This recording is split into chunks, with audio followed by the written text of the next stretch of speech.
this is the build so far this season. This is just a start. This is all subject to change. There's going to be a lot of changes coming up. Not sure where, but I am going to change some glyphs probably, and somehow the Paragon board works to maybe try to save some points. But this build is hitting into the billions already.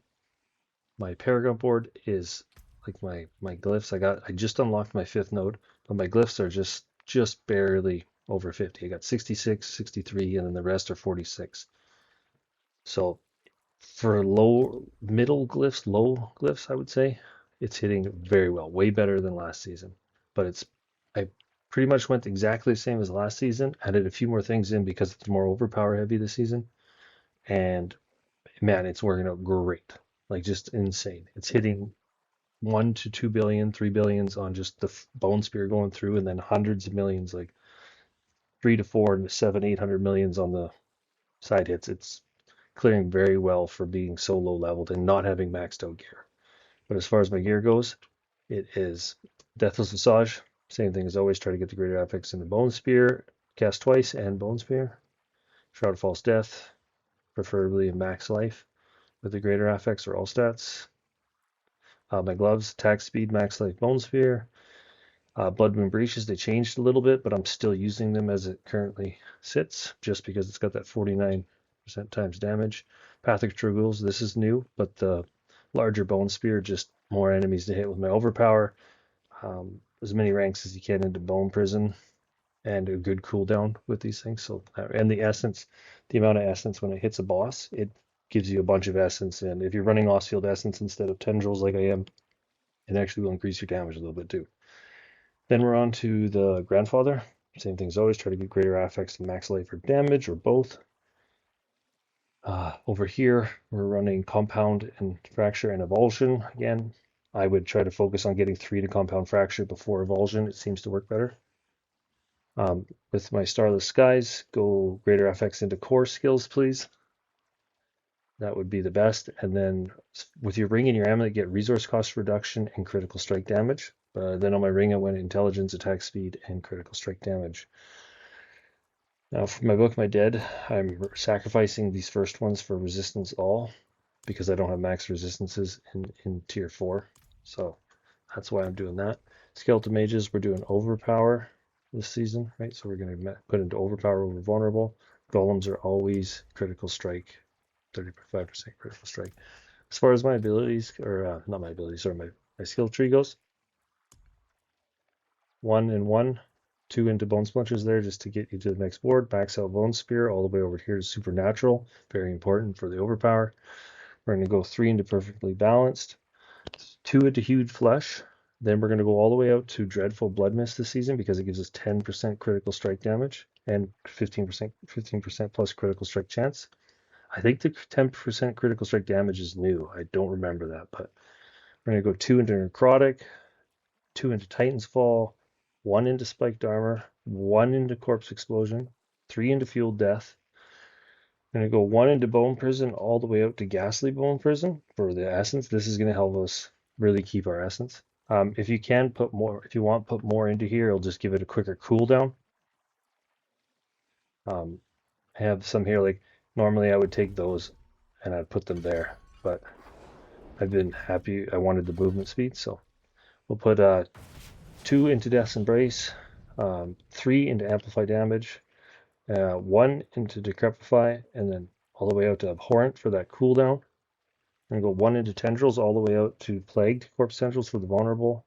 I'm going to go 1 into Necrotic Carapace just for that Fortify, super handy. 1 into Serration, and then max out Compound Fracture, Avulsion, and Rapid Ossification. You don't have to max out this one, but it does help with Bone Prison getting it back faster. 3 into Finality, 3 into Memento, and 3 into Standalone, and then 3 into Inspiring Leader for that critical strike chance.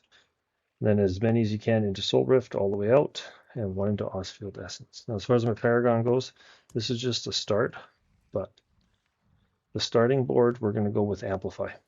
It's going to give us that good 10% damage. When I started too, I didn't have these. I might have had that one actually. Yeah. So I left it like that. So you can save yourself those points because you don't really need them right away. And then we go up though. Then we're going to go into Bone Graft. Bone Graft is my second board always on Bonespear. We're going to run Essence in this node. And same thing as this. When I started out, when I first was doing it, I didn't run any of these extra ones. You know, I subtracted quite a few of them. But just to give you a few more points to get through to the next board. Then we come over here, we're going to run Bloodbath. Deals 100% increased overpower. That's pretty good. And then we're also going to run Corporeal in this one. I ran Dominate here until I unlocked my fourth board. So I went Essence and then Dominate, and then as soon as I unlocked my fourth board, I put Dominate in that board and ran Corporeal here. You can do it either way, but it's the way I did it. Then over here, we have our Flesh Eater board, and in this board, we're going to run Dominate. It's a pretty good board for Dominate. You can get 59 willpower here, so pretty good. Same thing, when I first started, I didn't run any of those. You know, I saved myself a few points here and there. And then on our final board, we're going to run Frailty. 10% increased damage from cursed enemies, which you're always going to be cursed. So yeah, run Sacrificial in this board. It's going to give you a good bonus to crowd control and vulnerable once it's fully leveled up. But that is my Paragon board. Now onto my glyphs, because I forgot about this. We're in the helmet.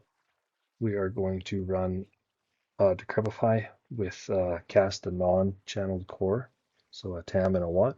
That's super important. And down here we're going to run 20% max life when cast with 5 skills and then comes exhausted, which is super cool because like if you look at my health here, it's 10,000. Just cast 5 Bonespear, it's 12,127. Super sweet.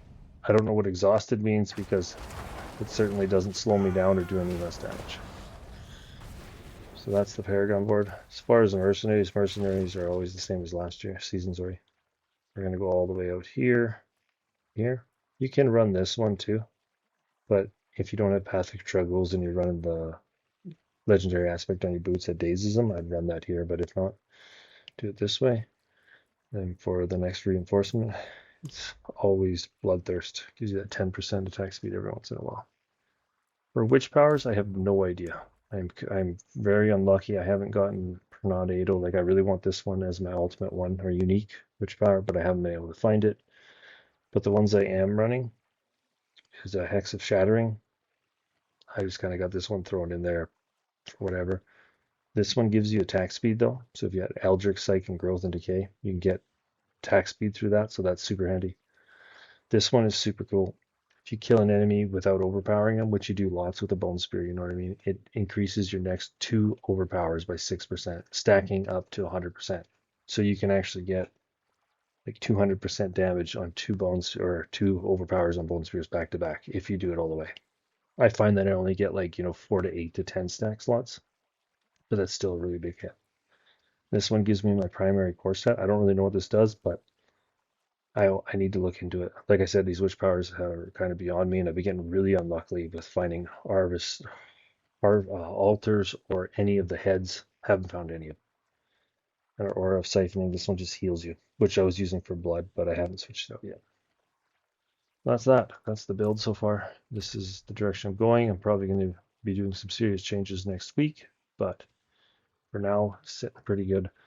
Like these are our stats in tier 4. So we're getting up there with the crit strike chance. Attack speed's a little low, but that's okay. Critical strike damage is okay. Overpower is okay, but it's going to be going up soon. So next week, big changes coming.